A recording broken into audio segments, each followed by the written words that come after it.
Welcome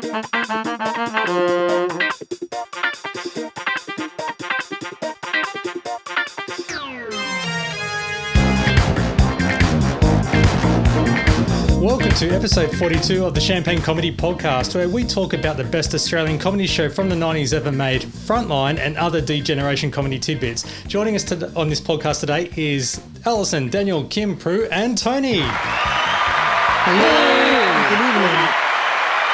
We have an absolute full house, and I don't think we've actually done this before where the entire team has been together in the one episode. Not for a while. Yeah, it's been a while. Yeah. Yeah, so welcome aboard, everyone. Hooray. How are we all feeling? Really great. Excellent. All right. We're rolling. Throw a poll of one. Yeah. All right, we'll go straight into it.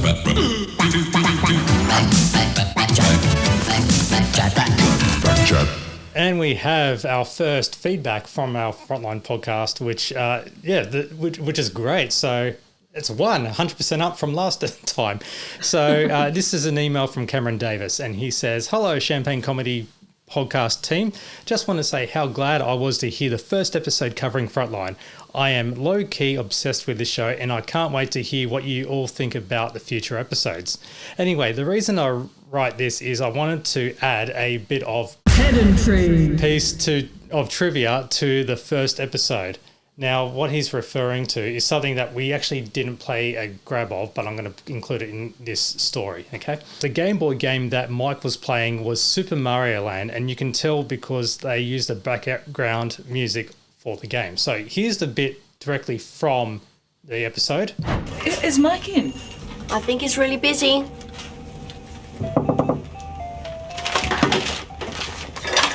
Come!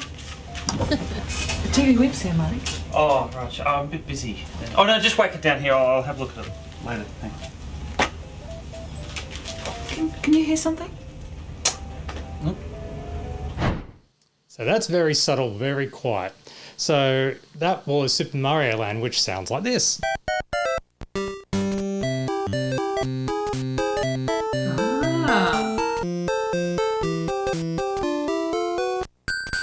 True nerdy style, love it.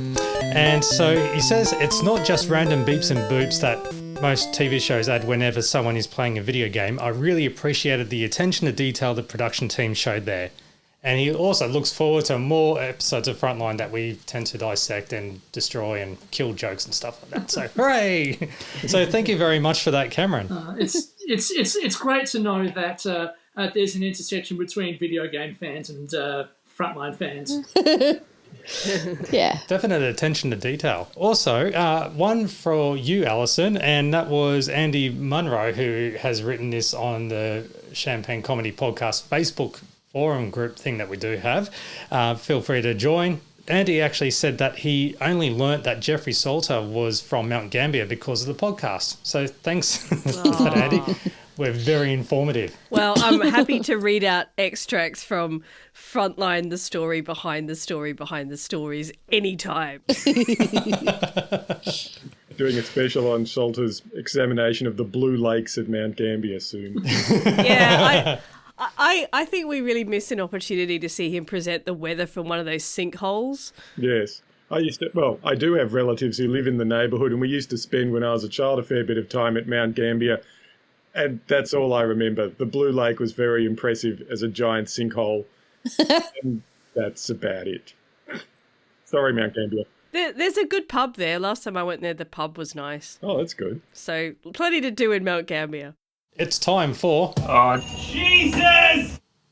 Daniel Cheney's program guide. And I bet that's what everybody cries out when my segment comes on as well. Well, that grab is Mike Moore going through the TV week. I've got the paper, has been officially retired to now have blasphemy instead.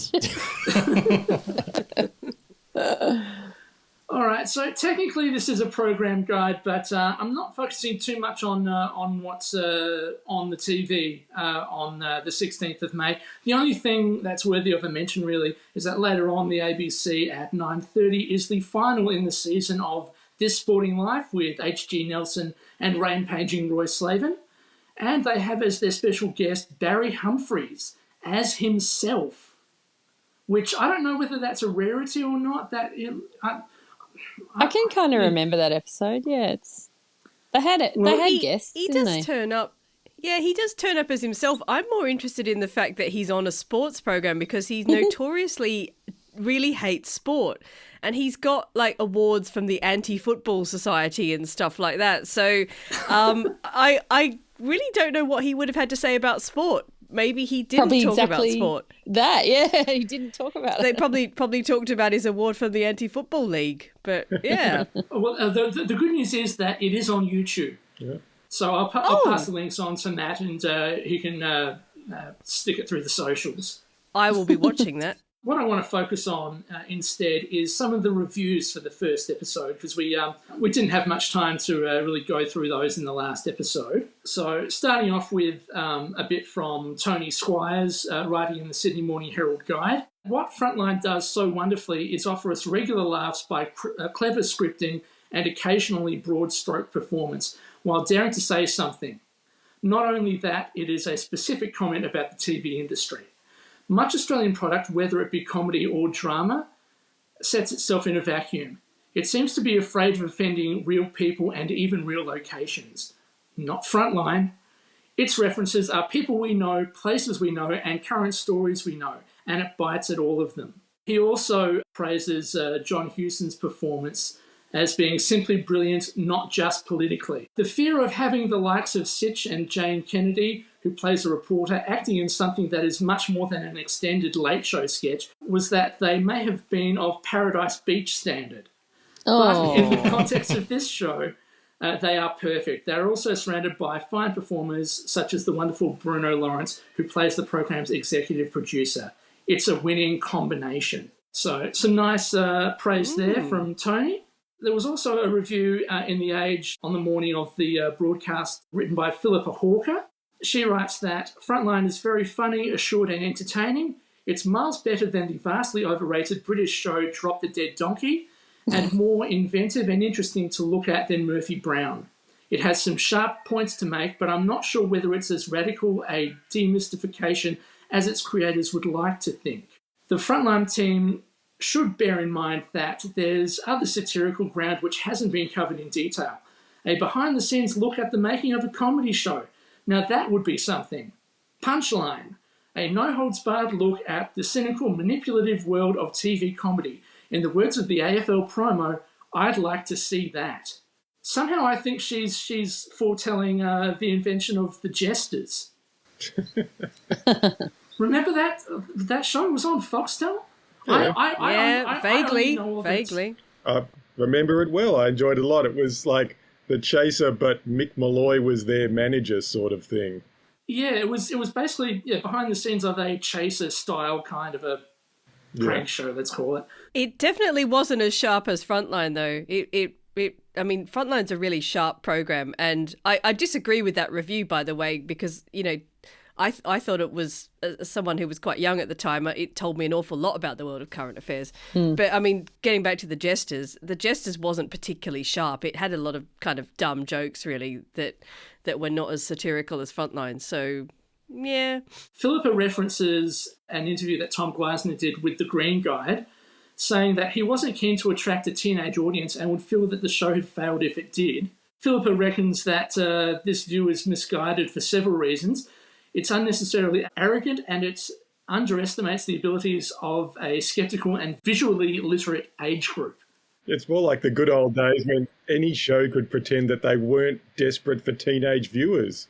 I mean, these days it'd be ridiculous for anyone to say they didn't want teenagers because it's impossible to get teenagers' attention. Surely what Tom is saying there is that he doesn't want exclusively teenagers. He wants a broad range of people watching the show. And if that was the aim, then he certainly got it because, as I said last episode, you know, my parents watched it, the teachers at school watched it, and me and my friends watched it. So, you know, it got a huge age range of people watching the show, whereas The Late Show, I think, really did have that much younger audience and older people were turned off by it. It'd be interesting to know the context of the question that Tom was asked for him to give that answer. Like, was he perhaps led a little bit? Like, was there some reference to the high popularity of The Late Show and it having a lot of young fans, you know, when he's trying to clearly do a different thing.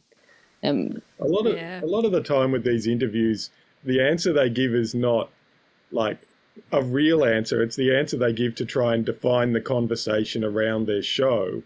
So they're probably not sitting there going, damn those teens, how can we... I wish they'd stop buying our merch at the ABC shop. Stop watching our shows, stupid young people. It's more that they want to say this show is for adults, and not even for adults, but it's just aimed at a different audience than what people expect from the D generation. But I'm pretty sure I know what you're all thinking. WDWT, what did Warnicky think? So he starts off. He spends half of his weekly rewind column in the Green Guide talking about the show, and he starts off essentially in character. Hello, I'm Mike Moore. Welcome to the show. Tonight we look at Frontline, the ABC's new comedy from some of the team responsible for the late, great Late Show. It began this week in a blaze of publicity. The ABC even gave it its hallowed 8 p.m. Monday comedy time slot. But is Frontline a dud? That's the question many are asking after the first episode. Some say it was not very funny at all. Others contend that any comedy show in which the opposition leader, Dr. Houston, can get the biggest laugh and a tired old English comedian gets the second biggest with, you guessed it, a mother-in-law joke, is really in trouble. It might be said that it's just finding its feet. We'll take your views later. But first... This hokey setup of being the... When he says some say it's not very funny at all, exactly who? Have you spoken to these people? Can you name them? Well, you'll see that he's picked up the lesson there in that little intro. Like, who has said this? And exactly. And why and where and how. Yes. Yeah, give me all the names so I can send the police round. Yeah. But also, hang on. He started out hating The Late Show and now he's saying the great... I mean, of course. Okay. I think he eventually turned around, is the diplomatic way to put it. This is how critics work. Early on, and with these sort of shows, it's safe to be a hater. Once it becomes popular, if you don't get on the train, you're out of touch. So while Warnicky can go, oh, look, it's not to my taste early on when no one's watching The Late Show, by the end, if he's still hating it, he just looks like some drip who doesn't know what's going on. And his editors are going to say, why do we have a TV critic who is out of touch with public views? So, yeah, you see it quite often that critics will turn around and sort of try and whitewash the past and go and say, oh, no, I was always a fan of this incredibly popular thing, despite being firmly against it, you know, the first 4 movies in the series. Now I'm on board. Vin Diesel, the greatest actor of our generation. So. You'll be pleased to know that Warnicky spends the rest of the review writing as himself. So I'll continue. Mike Moore, host of Frontline, talks like that. Nothing too definitive and lots of references to what other people, all unidentified, might be saying to avoid having to tell us what he thinks. As a parody of some TV current affairs show hosts, he is spot on, a good-looking airhead saying nothing that might cause offence. But that is easy, too easy, and it has been done before. The talking heads of current affairs TV are sitting ducks. What is needed if Frontline is to keep us laughing and cringing is a brutal dissection of the way current affairs manufactures news and views. It needs to deride the miracle cancer cure and two-headed baby syndrome that has taken hold of a current affair in real life. The tendency to create populist issues from nothing and then forget them just as quickly. The willingness to inflict upon us any visiting has-beens who wants publicity for a new film, record or book. It is not expecting too much. Frontline obviously wants to be more satire than sitcom, but with a lot of banter within Frontline's Murphy Brown lookalike production office, none of which rose far above a few jokes about Moore, played by Rob Sitch, being a pretty face with an ego 10 times bigger than his intellect, and a couple of out-of-studio segments that looked like skits left over from The Late Show, the Child Prodigy sketch and the Ugly Dave Gray sit-down joke routine. The first episode was more sitcom than satire, more gags than sharp-edged commentary on the media. The notable exception came when Sitch's character went into interview mode and quizzed the real-life Dr. Houston about his failing popularity. The opposition leader delivered his scripted punchline, pointing out that Moore's show, i.e. Stan Grant's, Ray Martin's or Paul Lynham's show, got even lower ratings. If he should be dumped, so should they, so back in your box. But otherwise, the first episode of Frontline was disappointing. It was not a patch on the British media satire Drop the Dead Donkey on SBS. True, Frontline does not try to be as zany, which might be a mistake, but Drop the Dead Donkey's appeal owed as much to its topicality as to its newsroom buffoonery. Recently, there have been numerous stories that Frontline could have used to parody TV news and current affairs. It does not take much imagination, for example, to see how the tasteless media rush to reenact the flogging in Singapore of American teenager Michael Fay, or the multi-million-dollar offers for pictures of his bloodied rear, could have been satirised. Or the naked Elle Macpherson-led recovery of the Australian film industry, or Roseanne's divorce come publicity stunt. The only topical subplot in Frontline concerned the Greece-Macedonia bun fight, and even that's gone off the boil. For Frontline to work, it must be more immediate. Otherwise, it might soon do an Alan Jones. Oh my God. Ooh. How funny that Philip hates Drop the Dead Donkey, but Ross Warneke loves it. But really, the shows are two polar opposites. Absolutely. There's no point comparing them. Oh, look, I feel, much as I'm not inclined to sympathise with Warneke, it sounds like he's only had the first episode to go from. And Frontline, I think, is definitely the kind of show where once you've seen a few episodes and you see the range of things they're covering, a lot of his comments would look silly even to him. Yeah, I do think in hindsight, considering he's only seen the one episode, some of the stuff that he mentioned should be covered. It does get covered later on in the series. In this episode, we're about to talk about some of the stuff that he's arguing for is covered. So, yeah, but I mean, the main thrust of his complaint seems to be there are no topical gags.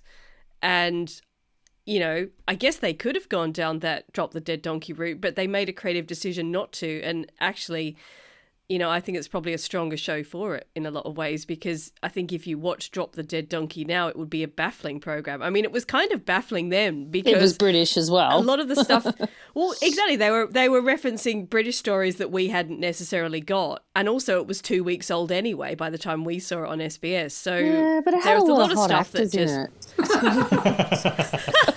just. Well, the good thing about Frontline is we're watching it, 30 years on and it's still as relevant today. And when we were watching The Late Show, spending 2 years thinking back to some topical news stories and thinking, what the hell was that? Some very obscure references in The Late Show. It's interesting because this episode has heaps of obscure references like Andrew Eddinghausen, and we'll get to that. But I think I like the way the main arc of the storyline is essentially fabricated, so it doesn't have to be, topical. It's like what they were all kind of watching on current affairs at the time, and they've given their spin on it. And I think that's more timeless in a way. Well, the whole sort of point of Frontline in a way is like showing how these patterns play out through the media constantly. So it doesn't matter which, celebrity is doing what now. 6 months from now, somebody else will be put through the same ringer. And so the point is to more educate you to see the patterns underneath than just go, they're making fun of that guy that was throwing up outside the casino last week. It's like, no, for a current affair to work, somebody has to throw up outside the casino every 3 months. And it doesn't matter if it's real or not, they'll find a way to make it happen. One other reason why I read that Ross Warneke review is that it does get replied to in the letters page of the Green Guide, but I'll save that for another episode. Sizzle. I'm also very... it's certainly a sizzle. I'm also very intrigued by that last line, that Frontline must be more immediate, otherwise it may soon do an Alan Jones. Get arrested in London, or be axed, I think, is the reference. Although, mind you, these days it could, considering what Alan Jones does now, which is essentially a webcast, could refer to that. He's direct to the people, though. Yeah, but look, I couldn't think of anything sadder than going on the internet and talking to a very limited audience. Oh, by the way, if you're enjoying this podcast, hello to our 3 listeners, rating. by the way. Yes. All right, that's it. Let's move on. All right. Well, thank you very much for that, Daniel. And it seems unlikely that a brief chat between Gough and Mal will suddenly solve everything. You sick poison. Give him a whack. I'll talk to you at a later date on corruption in a place at a time that you probably won't like. He entered the water here and was never seen again. Don't worry about it, Ron. You'll see it in the ballot box, mate. We'll win. Hello, I'm Daniel G. This is Season 1, Episode 2, broadcast Monday, May 16th, 1994. The Desert Angel.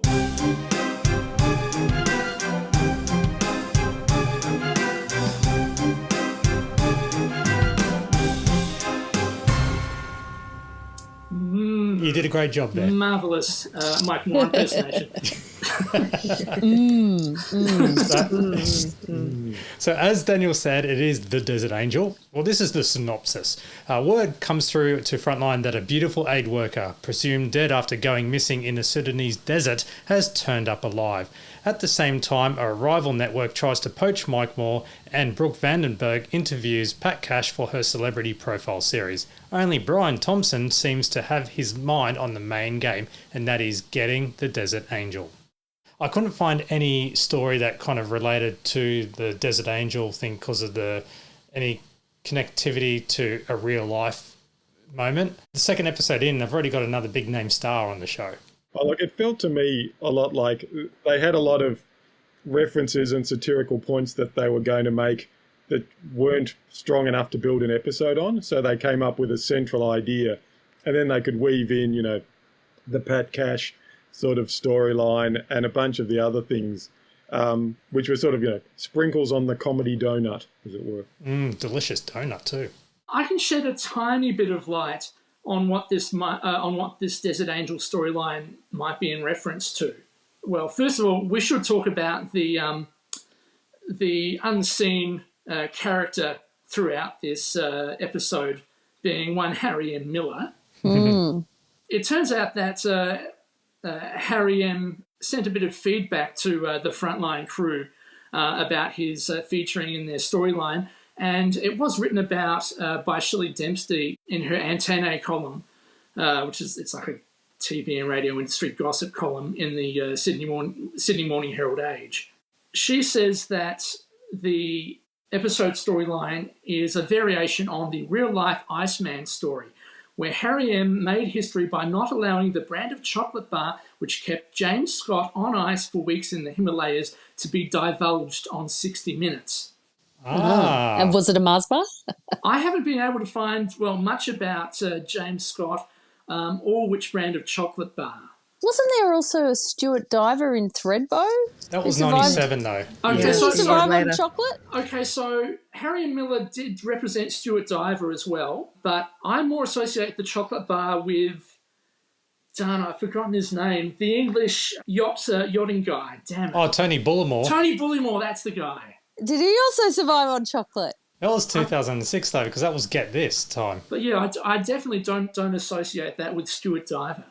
So basically, if you're going to get lost somewhere, have some chocolate with you and don't reveal the brand name so that you can appear in ads for it, saying, hello, I'm blah and I survived X because of your chocolate bar. Great. But I think we're sniffing up the right pole here or whatever, tortured analogy, because clearly it's about a survivor who's, ready to tell their story, and then current affairs program go into a bidding war. And wants to get a bit of coin for it, I mean, honestly.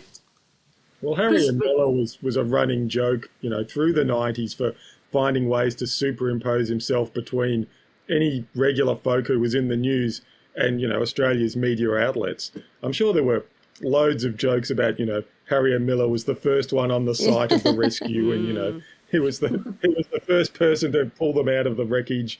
He was always known for being that guy who could get in there and make sure there was a deal to be made. But, to be fair, if you're going to tell your story to the media, you'd want a bit of money for it, I would think. Well, that's because Frontline is set during this sort of transition. But, when they've got Mike Moore is outraged at the idea of checkbook journalism, it's like good luck finding anyone who cares about checkbook journalism now. Whereas, 10 or 15 years before Frontline, that was a horrible sin. You would never do it. Frontline really, I think, did a great job of capturing this point of transition where the Australian media was going from pretending that these shows were real journalism to now when they're just entertainment. Nobody watches A Current Affair to expect, politicians seriously being interviewed. It's, the neighbour from hell. Yeah, but what a lull, actually, the idea that we were outraged by checkbook journalism, where now it's like if you see, Karl Stefanovic in a, playground brawl, you're going to film it and hope that you get some cash for that. That's just how the world works now. Oh, yeah. It's interesting you're talking about checkbook journalism is a given nowadays, but a lot of people still may not be aware. We may be a bit more aware, being kind of involved in it. But back in the 90s, it was I know it's something that we all talked about in my university journalism class, and the code of ethics from the the Media and Arts Alliance were being rewritten around the mid-90s.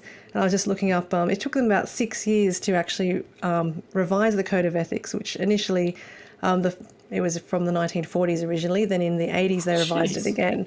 And it took them 6 years to actually finalise a draft code, an actual code, which was double the length of the 1984 one. And it included things like checkbook journalism and actually accuracy in images. So even back then, they were talking about digitally altering pictures, accuracy in quotations and things like that. But there was a huge backlash because it was really long-winded and didn't kind of have those general rules that we should all be following as journalists.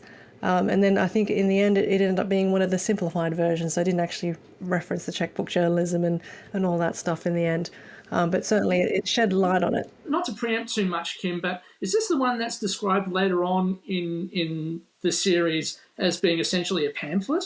It could be, yeah. I didn't look at the actual the length of it, but it may well be a reference to that because it took a very long time for them to finalise it. So maybe they reduced it to the size of a pamphlet. But if you look at it now, it's only a couple of pages long. But as all good pirate movies will tell you, a code should be pithy and easily remembered. I went to a far shonkier journalism school by the sound of things. And these things were kind of mentioned, but I think that there was always two kinds of journalism schools. There was the ones that were quite sort of academic and highbrow, and it was like the ethics of this and the moral quandaries. And then there was the one that I went to, which was much more get a job, keep the job. This is how you do the job.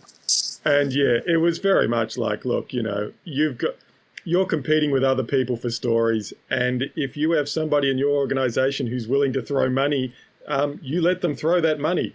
Because, it helps you do your job. And a lot of the time your job is something, you're chasing, you're not quite chasing ambulances, but, you're standing around dubious events trying to find someone who'll talk to you. And, if they're sketchy types, you may have to, cross some palms with silver. Wow, Tony, you're the graduate of the Journalism School of Hard Knocks. Shame. Probably more successful as a result because exactly. You know exactly what it's all about. I was far less successful. I never got anywhere. Actually, a couple of people I did go to school with did do well, but generally, more in the business side of things. I don't think we had any gun reporters coming out of unnamed university in the early This part of Frontline, starting off with the show being lampooned by a particular sketch comedy show.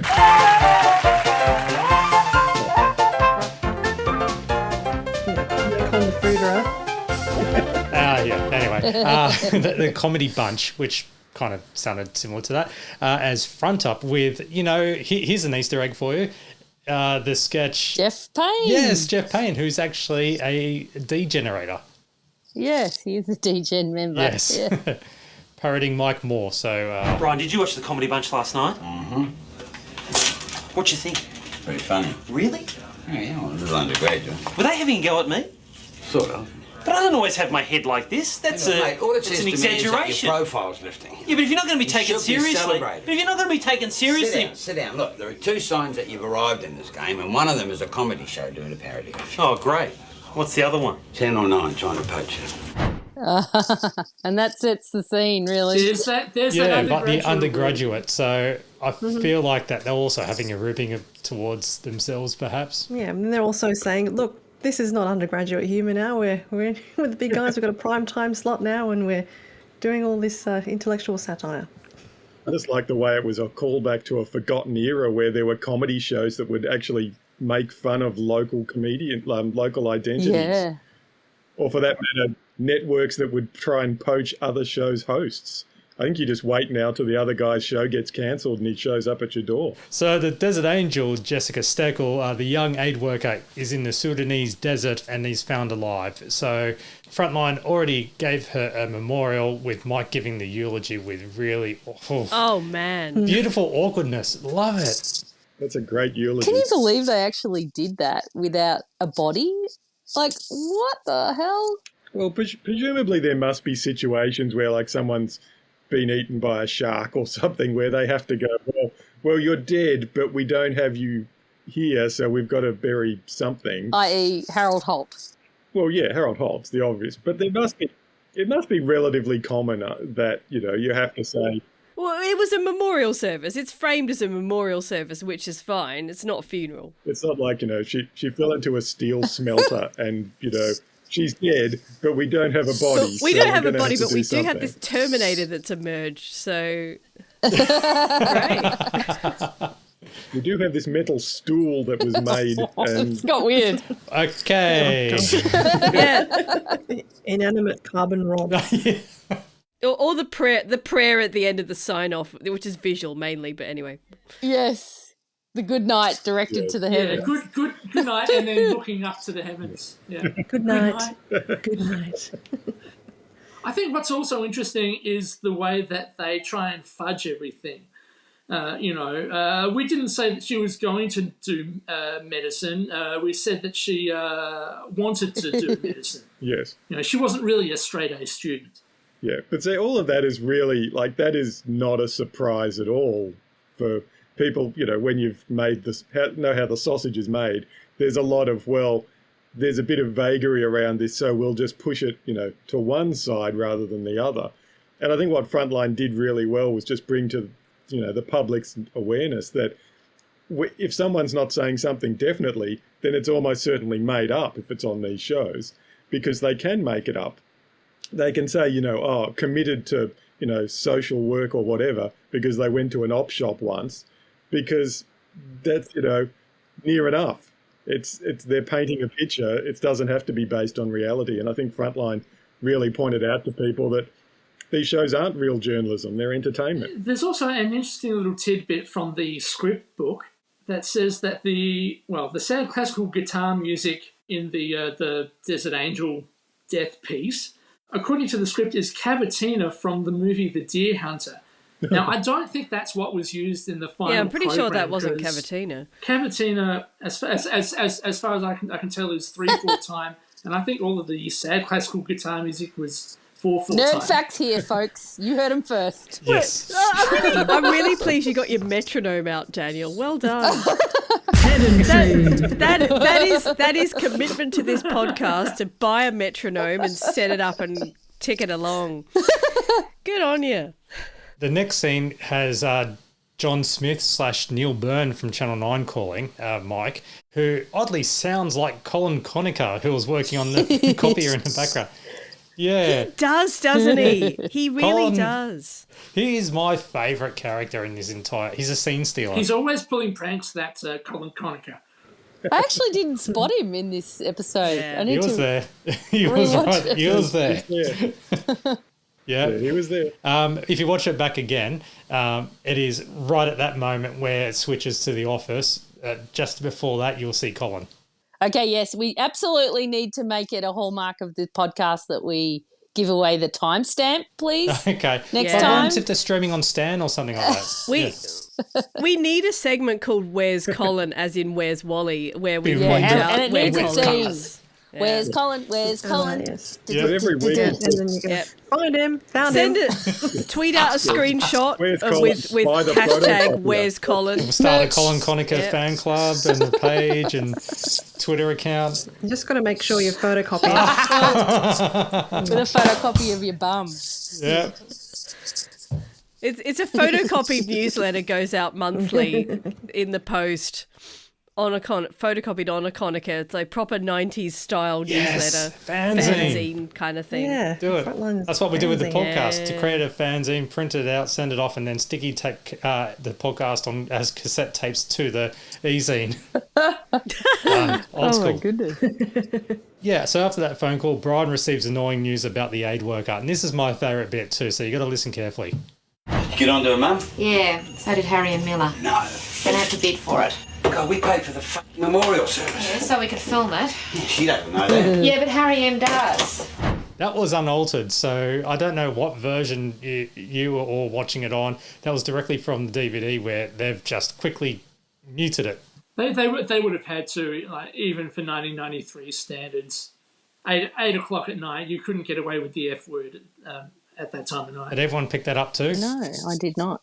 Actually, talking of how we watched it, I've got yet another gripe about the quality of the video. So this time I'm also watching it on Stan, and it was around this scene with coming up with Jeff and Mike chatting by the cappuccino machine that I had to just stop and go, what the hell? So I'm watching it on Stan, and I'm a povo, and I'm only paying for the base rate, which is SD, and the scene was so poor quality. It was like it was pixelated. I will say I've been watching mine on DVD and like the first print edition DVD. Yeah, yeah. And there was a tape interference. So it was like like just bad quality it's like blink and miss it format. Yeah, so I think there was something wrong with the master tape or whatever, and they just had to push along with it. Okay. Yeah, so I think that might have not translated too well being digitized. That'll be another hallmark of the podcast. I'll just constantly gripe about the quality of the video. Oh, moving on. That's just more pedantry. We need a segment for you. Yeah, forget pedantry. We need a little segment for you. Prue's gripes or something, right? And we're just some kind of crackly stuff underneath it too. Dial. Yes. Yeah. It's interesting hearing like all of these thoughts from Brian about, how, if she's a sullen bitch, we'll do our dough. Just like hearing that sort of frankness coming out of him and like asking, is she definitely going to live? Like, it's so shocking hearing that happen, but that those sort of conversations would have been happening in newsrooms all the time. Yeah, try to write people off all for the sake of ratings and to narrate their own story. Is it worth the expenditure? Yeah. Oh, I'm sorry. One of the running jokes amongst some people I know, including myself, in the media, there's a line from, I don't know which version of Rollerball it is, but they're going, this dramatic, they're killing them for the ratings. And it's because that's exactly how it works. I watching Frontline, it's just like, yep. But just sort of nodding away. Throughout this episode, it's all about that, isn't it? And all this stuff about, is she good looking? Is she good talent? Is she someone we can put on a game show or on a holiday show or, give her own series to down the line? It's not just a story for them. They want to make her a personality. And that actually happened to people like Stuart Diver, didn't it, I think? Yeah, it was quite common that you would sort of drag out a, half-baked media career from, some death-defying event. But, I mean, the whole point of Frontline is that this is how these things are made. And if you had people in the back rooms sort of being concerned about, these people and, putting their welfare first, they would last about 10 minutes before somebody hard-hearted came along and got the job done quicker and cheaper. And that's where you end up. Frontline is the end of, decades of we've got to get these shows out and we've got to make this sort of work. And you end up with, it's like, damn, she's still alive. That ruins our day sort of thing. Yeah, I think they said it was an inconvenience. Oh, yes. She's alive. It's an inconvenience. So we'll cross over to Mike, and who is telling Jeffrey about his Channel 9 luncheon encounter. It's Kerry Francis Bullmore Packer. Walks up to me and says, "So you're the bastard who's been causing us all the problems." Ow! Yeah, I know. He said he's watched every show for the last 4 weeks. And this is still Kerry Packer, is it? Yeah. He said there's only 2 true stars on Australian television, Ray Martin and Mike Moore. Said he wants me at the network. They pay a sign-on fee, a development deal. Development deal? That means he can get your docos up. Exactly. They're going to get up now. You know what? I wish those smart asses at the Comedy Bunch could hear this right now. Those undergraduate smart asses. So they're ribbing themselves again. It's old D-generation bullshit. Oh, even better. There's a line cut from the script that Jeff says just after that undergraduate smartasses. He says, "Thank God I'm a regional celebrity. They can't touch me." I did have to laugh at the bit about him getting his documentaries up, because that seemed to be quite a thing on through the 90s. I think like a lot of the Channel 9 news readers and that would have their broadcast on a Sunday night documentary about their sailing trips, or exploring South Australia's wine country or that kind of thing. And you just go, yeah, this is somebody's getting a thank you. It's making me think of David McGann's World Around Us. Yes, it reminds me particularly of a sketch out of the McAuliffe program where it's called Getting Away With It, and they had Francis go around and he orders 8 banana daiquiris at the bar. Getting away with it. Yeah. Now, I did enjoy this bit. So this is where Brooke is becoming assigned to, quote, flirt pieces, unquote. I know. Pat Cash. No, you said you wanted a flirt piece? There is no way that Pat Cash would do it. You knew it was with Brooke. What if it's only a rumour? It's not. What? I know it's not. How do you know that? That establishes the second storyline going on, the second story arc. Yeah, it was quite funny, this bit. It was, Isn't this something? And they mentioned quite a lot of other real life examples of the flirt. Yeah, I like the one that was like Alex Paps. Oh, where are they now? Most of them involving Tracy Curo on 60 Minutes. And Michael Crawford, only if we can surgically remove him from Ray Martin. So the Yana event and Dustin, I don't remember this interview, but when I tried to Google it, apparently Dustin was obsessed with Yana's eyes, and there was a bit of a flirtation happening during the interview. So if anyone can dig that up, that would be interesting to see. But wasn't that Yana's shtick? Like, that's exactly why that's right. Mark Downey did that send-up of her. Like, she was very droll. And what about the weathermen doing lotto? Like, did Monty ever do lotto? Who he was too excitable. There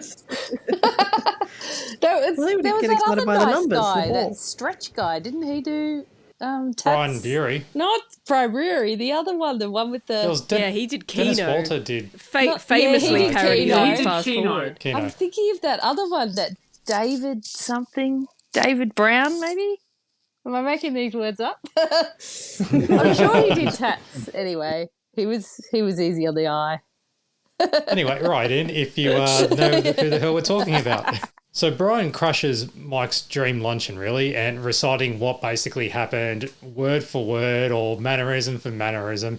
And I don't know whether I should tell this story or not, but I'm going to say it generic enough, so therefore it can easily sound like a fictionist story, because the person who told me this was a friend of a friend, but I trust that friend of a friend. Okay, so in regards to someone who's big, high up, a rich person was trying to get a particular talent for that entertainment network. I'm being cautious because if this is not true, yeah, all right. And the owner wanted that person to be part of the talent bank more, okay? And they were resisting. So that talent ended up having a show.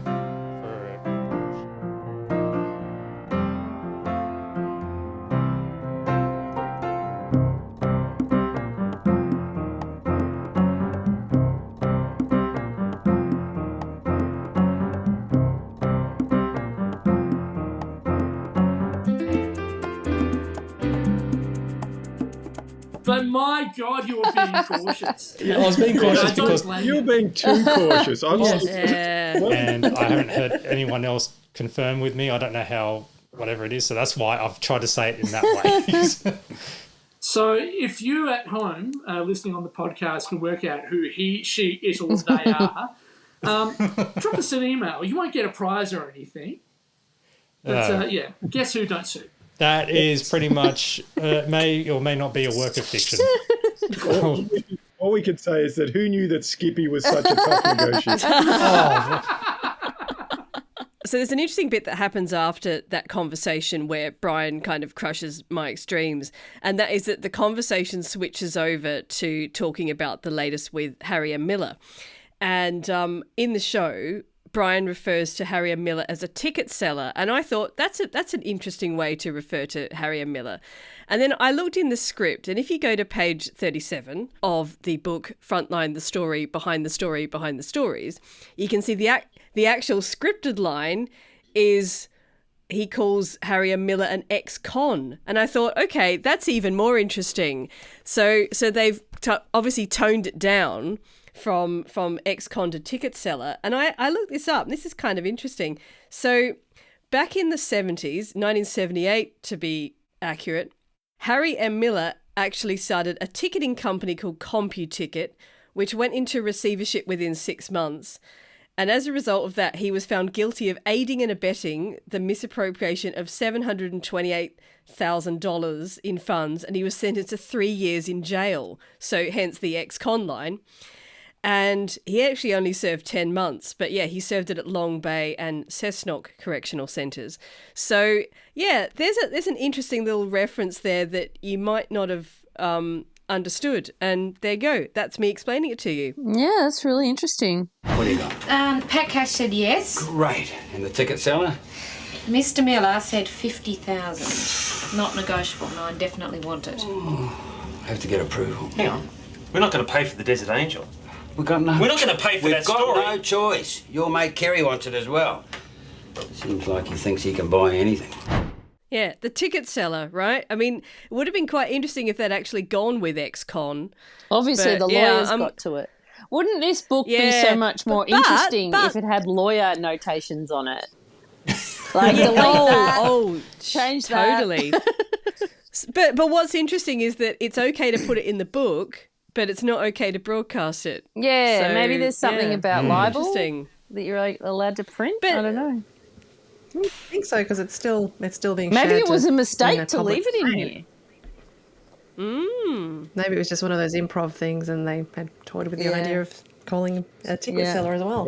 It could very well have just been that after 15 odd years, people didn't remember Harriet Miller as being an ex-con. Yeah. And they kind of thought, if we're not going to explain it, we might as well. That's the kind of thing that we either need to explain or just let it go. Yeah. And they might have thought at the time, look, it's not worth it. Yeah, because it wouldn't be libel if it was true. Ticket seller, though, but ticket seller is a reference to this computer ticket company that he had.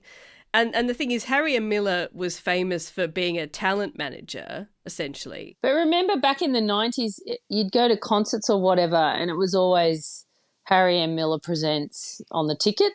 What I thought was more interesting with this bit was that the way that Mike Moore is presented as being this commercial ingenue because he's come from the ABC. It's just hilarious now to think that anyone at the ABC would be in any way unaware of commercial realities. There's just sort of this idea that back then, the ABC was full of these people with their heads in the clouds, whereas now it's just another organisation. You wouldn't come out of the ABC thinking, oh no, journalism paying for interviews, what a shock. I think the Mike Moore character sometimes is a bit unbelievable because he is just slightly too naive, but the thing is he has to be naive to be funny, and there's a couple of jokes coming up where you just think, oh, come on, of course you understand that, but of course he doesn't because he's just kind of an idiot for comedy reasons. They have to have somebody who doesn't understand so they can explain it to them. Something I noticed in the script is Brian letting out a whistle after Emma mentions that Harriet Miller wants 50,000. And it reminds me so much of this joke/concept which was used later in The Hollow Men, talking about how an amount of money is when used in a political announcement, is so big when it induces a whistle out of somebody. Like Powerball is $100 million. I can't whistle. So Marty and Stu discover that Brooke is doing a story on Pat Cash, and I love that whole sale of the century type, all game show type of ribbing in regards to prizes, jacking up the price. Then station manager Ian Farmer, which is Jared Kennedy from Homicide, Division 4, and pretty much a lot of the Crawford production library. Yeah, he's got a really great line. Can I say it? It was like, I thought you would never top Grant Dodwell. Yeah, when Brian sort of comes in as Don Willisey. Now, I actually looked up Don Willisey, and he is in fact Mike Willisey's dad, but also he was a politician from Western Australia. If you really want to know, yeah. go to Wikipedia and find out more about Don Willisey. But I thought that was a funny reference. I thought it was like some sort of lesser-known Willisey brother, like the Zeppo of the Williseys. He's Daddy Willisey. That we never knew he's about. the dad of them all. Don Willisey. Another thing from the script is Brian asking Ian, what about getting one of our people to host... what about getting Mike to host Carols by Candlelight? And in the broadcast, Ian Farmer says, try prying that away from you-know-who. In the script, you-know-who is replaced by Mr. Waxy Fingers. That is so funny. Who the hell do they mean by that? It's Dennis Watersman. Ray Martin. It's Ray Martin. They mean Ray Martin. Oh, Ray I don't know what they mean by Mr. Waxy Fingers, though. Yeah, Is this some sort of a scandal that's been swept under the rug that we don't know about? It's putting the wax in the hair. Oh, that's why his fingers are waxy. Right? So it's not just holding too many candles. No, it's getting that hair, that this helmet. One's tricky though, because wasn't there two Carol by Candlelight? Yes, Carol's in the Domain and Carol's by that was always Candlelight. Mr. Keno, wasn't it? Yeah, Dennis Walter. No, Dennis Walter is definitely Carols by Candlelight. Oh, right. No, so but Ray Carols by hosted in the Candlelight, 90s. might be Ray meaning hosted. Dennis Walter. No. Well, no, Dennis Walter would appear on Carols by The Candlelight. Melbourne one? The Melbourne one, because Yeah. I used to watch the Melbourne one. Oh, Every yeah, year he'd I used to sing watch I've it. got no idea who hosted the Sydney one in the Domain in the 90s, to be honest. And who hosted the Domain one? No idea. Yeah. No, Whoever was passing by. Randoms, yeah. probably the weatherman. Right. I'm so glad we've covered off these importances. It was Ray. It was always Ray. Mike talks about Brooke and Pat Cash with Marty and Stu. Hey guys, did you hear Brooke's doing Pat Cash tomorrow? He's just already done him. She hasn't interviewed Pat Cash before. Not so much an interview, more of a reunion, I think. Actually, is it going to be a closed set?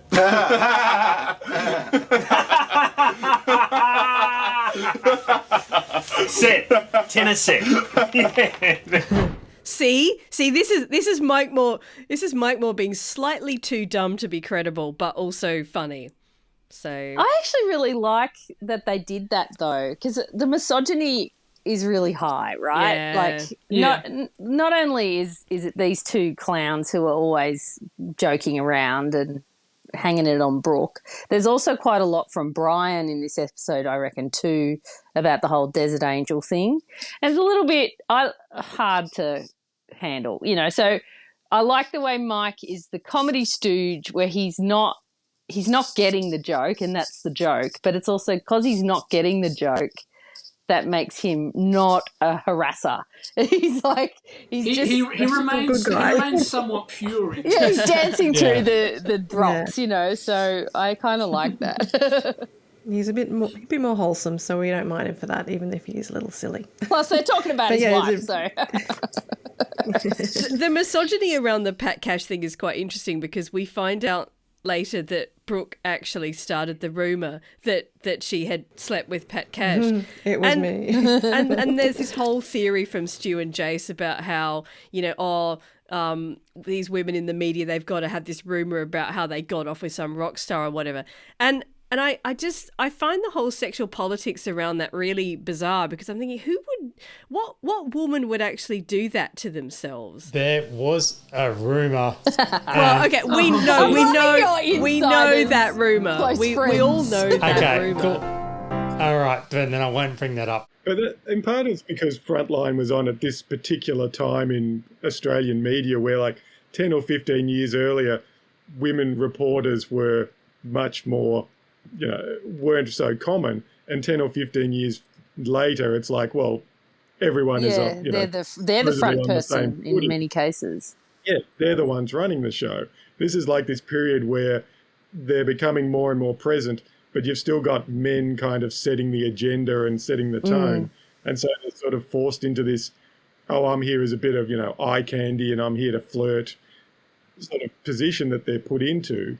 And that's kind of, part of the thing I always felt with Brooke's character is that she's someone who's playing the game and is kind of going, well, this is what, this is how my job works at the moment. I've got to be this sort of seen as this person who's, getting it on with the famous people. Just on that, perhaps we can have a look at the character profile of Brooke that's in the script book. Extremely ambitious, Brooke Vandenberg has had limited journalistic experience. She had a grade C cadetship from the now defunct 3XY radio station in Melbourne. But she looks good on television and can ape that classic interviewer style so well that everyone is fooled into believing she's got it.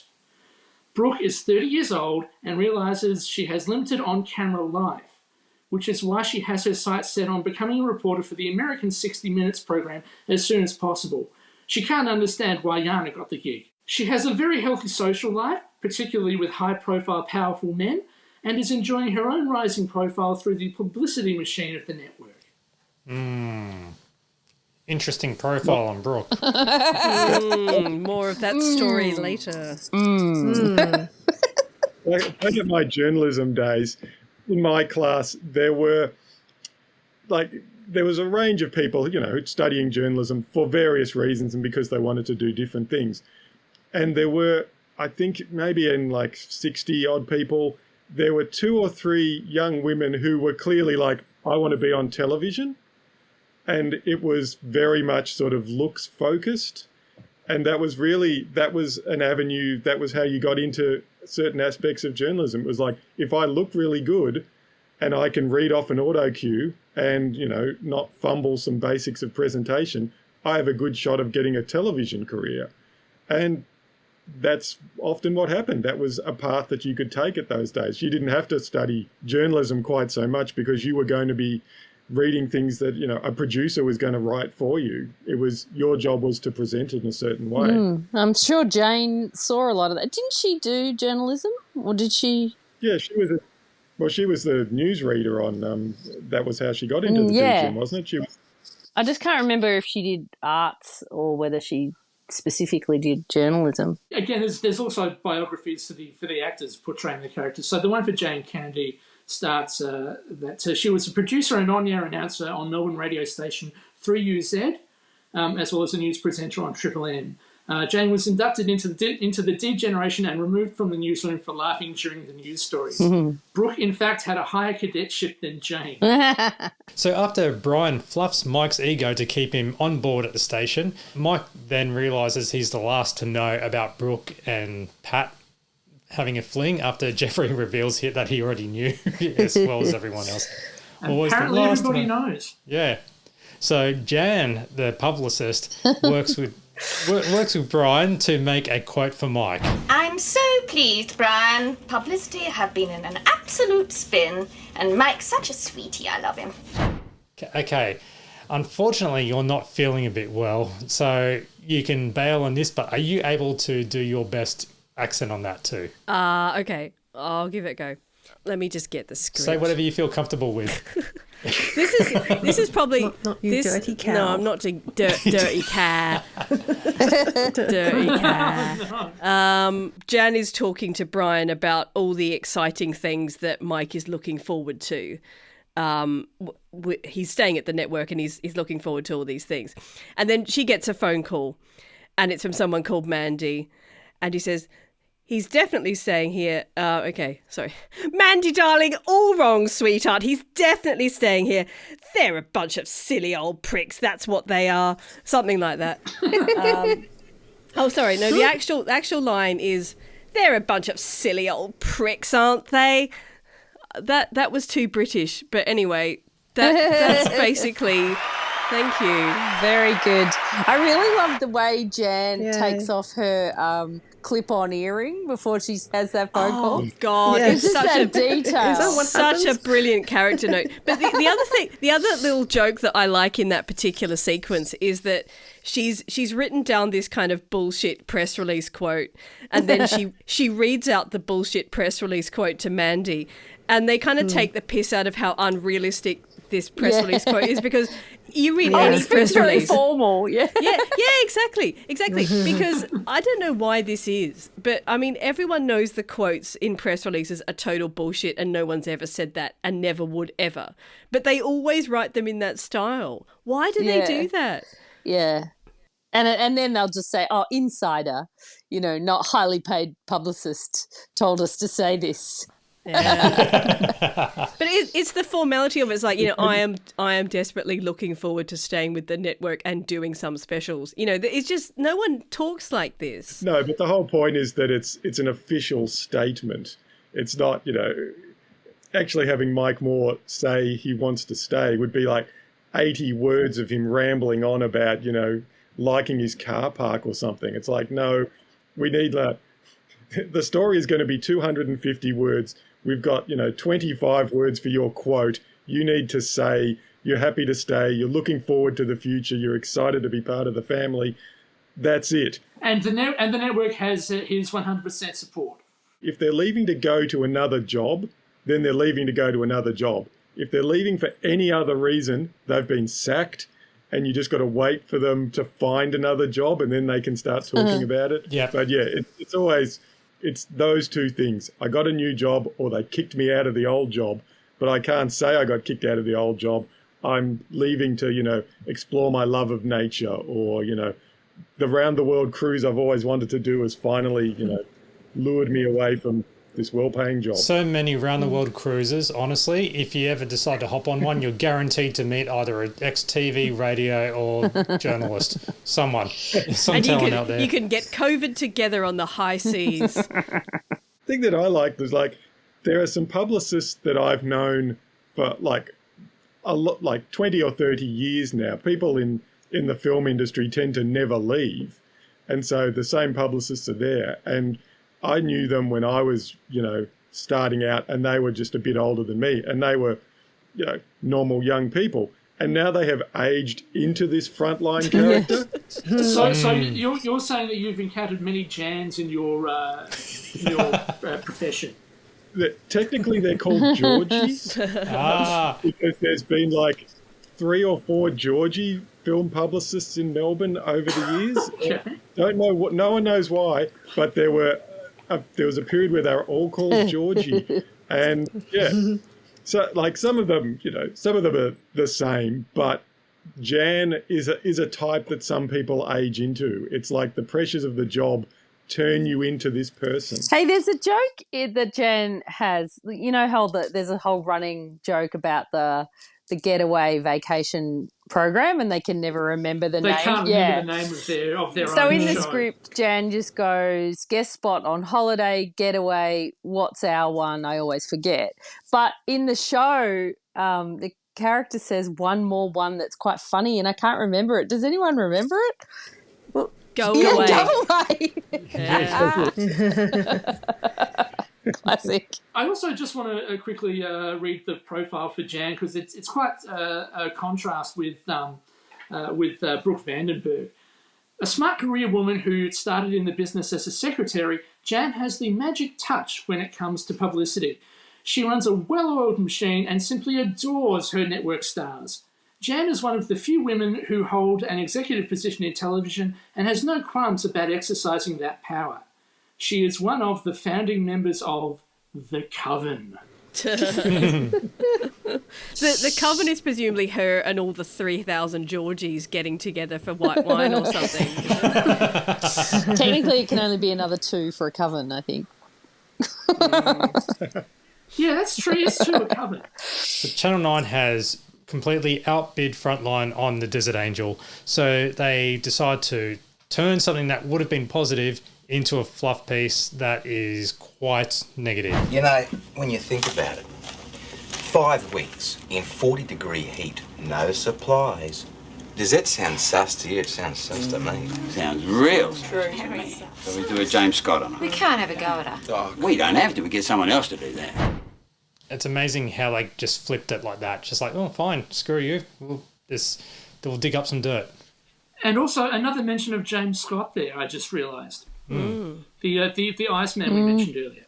I did a quick Google just then, and they did talk about the chocolate bar, and he said, you know, that didn't make any difference.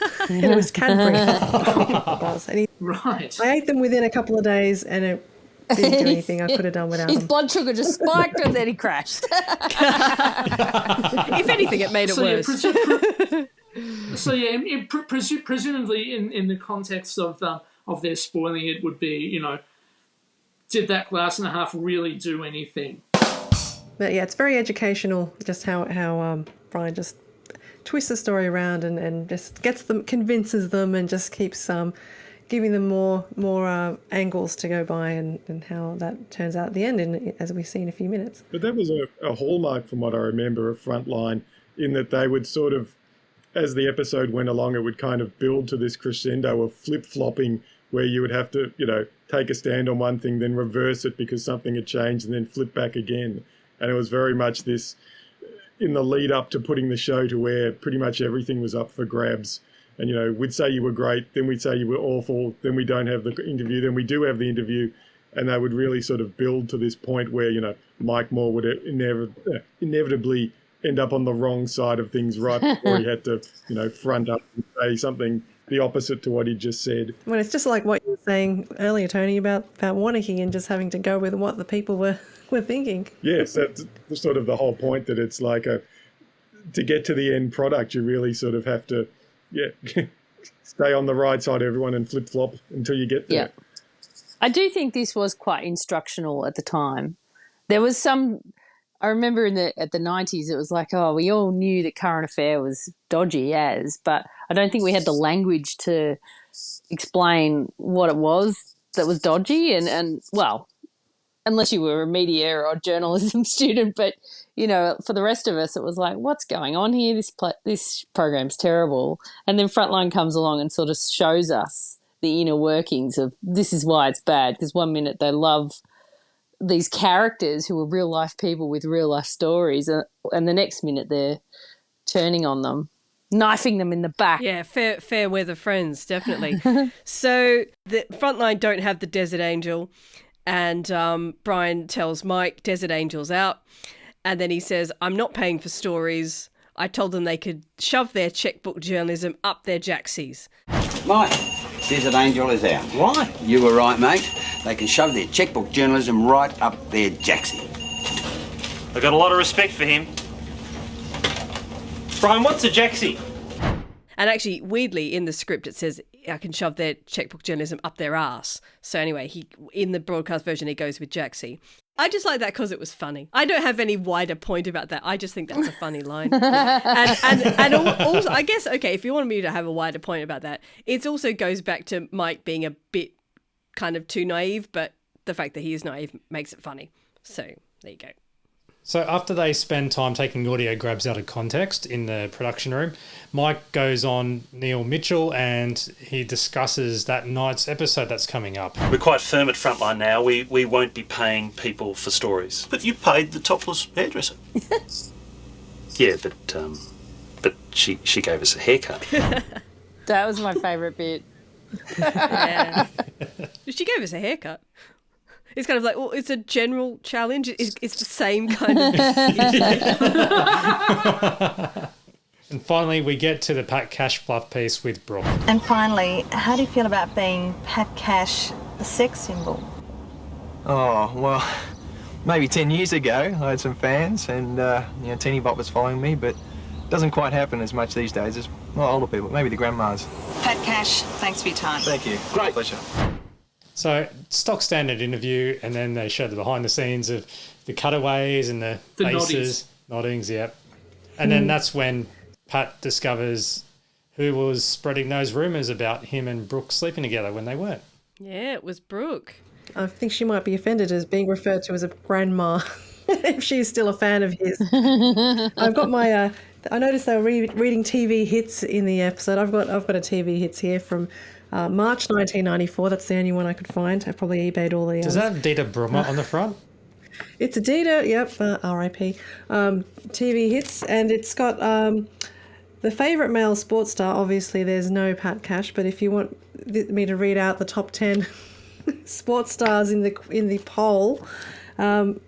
no surprises. Is Andrew Ettinghausen in there? No, I was thinking. He's unfortunately, not. it's the usual suspects. Tony Modra? Is Tony Modra in there? No, actually, yes. He's number 10. Hey, Tony Modra. Pros football, I wouldn't have known. So number 1 is Michael Jordan. You've got Kelly Slater. You've got Kieran Perkins, Shaq, Shane Warne, Mark Waugh, Willie Kahn. Don't know who that is. Brisbane Broncos footballer. Stefan Edberg. Gavin. Oh yeah, he was a hottie. Footballer. Footballer. AFL. That's all the Melbourne references. And then you've got the Tony Modra. Yeah, my grandma loved Tony Modra. Tony Modra. He was very much the sex symbol in around 1994, so that makes total sense. Can I just go back to the Pat Cash interview though? I love the fact that they've obviously Stu and Jace are not the crew on this one, but the guys who are doing the camera and the sound basically look exactly like them and behave exactly like them. Yeah, and it's kind of like a sort of internal joke, I suppose, that all camera and sound people are exactly the same. All production people, basically. Yeah. Yeah. Funny story. Majority of production people are named Matt. Oh, in my experience, it's been Dave. Dave or Matt. Yeah, it's a really common name. So, okay, what we've learned today is that if you want to get into film publicity, you need to be called Georgie. And if you want to get into production, you need to be called Matt or Dave. Okay, so start changing your names now, guys, if you've got aspirations in any of those areas. But I did try reaching out to Pat Cash for this podcast, and I got daddoed. He's a busy guy. Yeah. After that, there's been a sudden backflip. The Desert Angel suddenly falls into the laps of Frontline after Channel 9 pulls out, and they go live on TV, only to discover Jessica has a particular speech impediment. Yeah, the only word I can think of for this last bit is it's essentially the punchline to the episode. Yes. Jessica was played by Natasha Weber, who was an actress and model, and I actually tried to reach out to her for the podcast. I didn't get quite daddoed, but I got a response. And Natasha is now an astrologist, and also she appeared in one of our favourite movies of all time, Into Luigi's big movie theatre. So you know which one I'm referring to, The Wog Boy. Wow. Yes, I saw this on IMDb. Where she's Norwegian basketballer. I must look up. I'm pretty sure it's on Paramount Plus along with the two other sequels. So unfortunately, Natasha couldn't make this recording, but she was humbled to be asked to be part of the podcast as well. And oddly enough, she actually has a podcast as well, which she hosts on iHeartRadio called Astrology Coach. So if you look that up, for more information, if you go to astrotash.com, and if you say the Champagne Comedy Podcast sent you, yeah, you'd probably get a filthy look. But the fact that she was trying to make it but couldn't match it in time. So, but she did download and listen to our podcast and gave us a thumbs up. So thanks, Natasha. Hello out there, and hope you're well. Yeah, I'm going to check out that podcast. It's a shame that she is unable to come on, because I'd be quite interested to know how she feels about the show now. Because when I watched it, I thought, wow, you wouldn't end with a punchline of someone's got a disability impediment, these days, right? It's I mean, it's product of its time. It is a bit of a product. I think you would end it in a slightly different way. Having said that, I mean, the show is leading up to this whole idea of, we're only going to get someone on if they're good looking, or whatever. Yeah. And they talk about in the show about how they don't want anyone ugly and everything. So you can absolutely understand in the context of the episode why Channel 9 would have dropped her when they found out she had a speech impediment, because they've got to have someone kind of hot and well presented and stuff. But it's a difficult thing to watch these days because TV these days is not so ableist. TV is including. It's not so intolerant. Yeah, like that. Yeah, exactly. And so this wouldn't work today. But in the 90s, it definitely did. And I guess watching it now, it sort of feels slightly uncomfortable because it sort of feels like here's someone with a disability and the joke is they've got a disability. So it's a slightly difficult watch, I think, this ending. Yeah. I mean, the joke is that she has a disability that by the standards of the program renders her unsuitable. But the whole episode has been how the standards of the program are shallow and superficial, and not to be, something to be admired. So it's kind of, well, all your efforts have backfired because you've got to deal with a real person, not this sort of image that you wanted to put up. But I mean, realistically, even at the time, you would have spoken to her before the live cross. Yeah. There's plenty of ways that you could work around that. You can edit stuff out. You can just cut back to Mike Moore a few times. There would have been ways to salvage it quite easily in a really boring, pedantic media nerd way, sitting there going, oh no, that wouldn't have played out. It would have been far less humorous.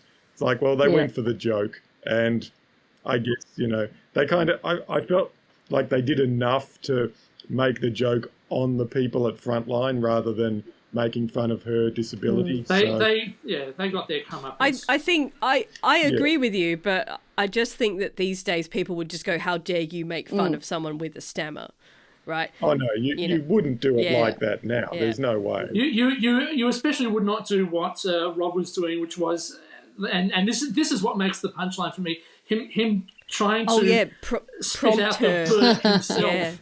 Yeah, I could not remember how the episode went completely, but I remembered that there's a punchline right at the end. Oh, Desert Angel, I remember there's a punchline right at the end, and then it, bang, it finishes. And I'm like, oh, it must have something to do with her appearance.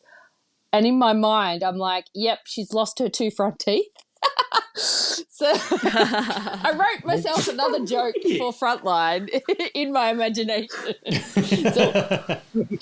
That might have worked a bit better nowadays. And therefore, as a consequence, she'll probably have this weird sort of whistle with every word she spoke. That's when she got the $50,000, she just went. She whistled. She breathed and she whistled out. I'm leaving that one alone. She's been in the desert for 5 weeks. She could have looked like anything when they cut to her. It could have just been, sandblasted or whatever. Like a Monty Python character, yeah. Yeah. Just before we get to an interesting postscript to this episode, our special guests were Pat Cash and Neil Mitchell as themselves, Gerard Kennedy as Station General Manager Ian Farmer, Jeff Payne as the Mike Moore impersonator, and Natasha Weber as the Desert Angel herself, Jessica Steckel. After this episode aired, we heard from one of the unseen characters in this episode. There's evidence of this in the script book, but this was also uncovered by Shelley Dempsey in her Antennae gossip column in the Sydney Morning Herald Guide. Everyone knows that Harry Morris Miller is a man not to be trifled with, especially when it comes to chocolate bars and or checkbook journalism. That's why a legal-looking letter headed Harry M. Miller & Co. management from Waterloo caused a flutter of the hands and heart at the offices of Frontline, the ABC's new current affairs satire, when it was received last week. After all, Harry M. Miller had played a major part in the last episode, without actually appearing or having an actor appear for him. Seems that Harry M. turned off his mobile phone long enough to settle back with, if not a chocolate bar, then a packet of Tim Tams last Monday to watch the show, and found to his shock that it was largely about him. His reaction? Well, outrageous and scandalous are 2 words he used in his ensuing letter to Frontline. To that in a minute, but first the story so far. In last week's episode of Frontline, a fictional woman thought to have been lost in the desert turns up alive, and Harry M signs her up for a fee and trades her story between Frontline and A Current Affair. This, of course, is a variation on the real-life Iceman story, where Harry M made history by not allowing the brand of chocolate bar which kept James Scott on ice for weeks in the Himalayas to be divulged on 60 Minutes. Antenna is pleased to reprint a copy of Harry M's letter addressed to the executive producer of the show. Dear Michael Hirsch, it has come to my notice that your production included me personally and my company's activities in the most outrageous and scandalous manner last Monday night. The number of gratuitous mentions were extremely high, and having subsequently viewed the tape, one is drawn to two inevitable conclusions. Firstly, whether it is a satire or not, the ABC is absolutely in breach of its advertising code, and taxpayers should not be burdened with what was, in fact, a blatant and free continuous mention of a commercial enterprise. Secondly, one would have thought this production team would have had sufficient artistic integrity, assuming their dedication to this illegal advertising, to have ensured that certainly our company's office phone number and probably our fax number were supered on the screen to coincide with each mention of my name. We are distressed and disappointed.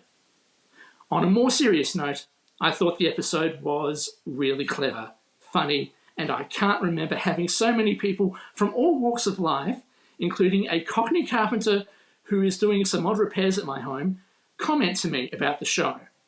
You are all to be congratulated.